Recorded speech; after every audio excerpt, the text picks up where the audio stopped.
पहले हिमालय की गोद में बसा एक राज्य था। इस राज्य के राजा वीरेंद्र सिंह अपनी बुद्धिमत्ता और साहस के लिए प्रसिद्ध थे। उनके शासन में सभी प्रजा खुशहाल थी, लेकिन राजा के दिल में एक सपना था, अपने पूर्वजों द्वारा छिपाए गए गुप्त खजाने का रहस्य सुलझाना। कहा जाता था कि वह खजाना राज्य को अमर बना सकता है। शुरुआत का संकेत एक दिन महल की पुरानी दीवारों को मरम्मत करते समय एक मजदूर को एक चिट्ठी मिली। चिट्ठी पर लिखा था, जो 7 पहाड़ों के पीछे 3 झरनों के बीच और एक काले वृक्ष की छाया में पहुंचेगा, वही सुवर्णगढ़ का खजाना पाएगा। चिट्ठी राजा को दी गई। उन्होंने अपनी सभा बुलाई और तय किया कि यह गुप्त खजाना राज्य के लिए बेहद जरूरी है। लेकिन चिट्ठी के साथ एक चेतावनी भी थी, जो इस खजाने को पाने का प्रयास करेगा, उसे असंभव चुनौतियों का सामना करना पड़ेगा।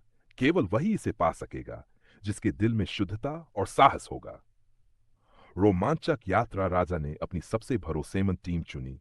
राजगुरु आचार्य भास्कर, मुख्य योद्धा सिंधु और अपनी बहादुर बहन राजकुमारी अदिन वे 7 पहाड़ों की ओर बढ़े। वहां एक गुफा मिली जिसके द्वार पर लिखा था, केवल सही प्रश्न पूछने वाला भीतर जा सकता है।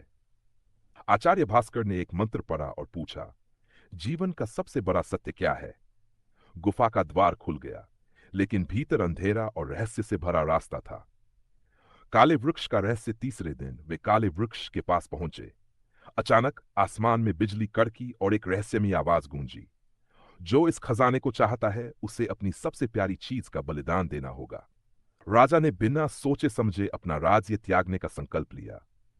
उनकी सच्चाई और बलिदान ने रास्ते के सभी जादुई अवरोध खोल दिए। झरने के पीछे छिपा दरवाजा दिखाई दिया। अंत का मोड़ अंदर पहुंचते ही उन्हें सोने और हीरे से भरा खजाना दिखा। लेकिन जैसे ही उन्होंने उसे छुआ, एक विशाल धुएं का भंवर उठा और एक गूंजती आवाज ने कहा, यह खजाना केवल उन लोगों का है जो इसे अपनी प्रजा की भलाई के लिए उपयोग करेंगे।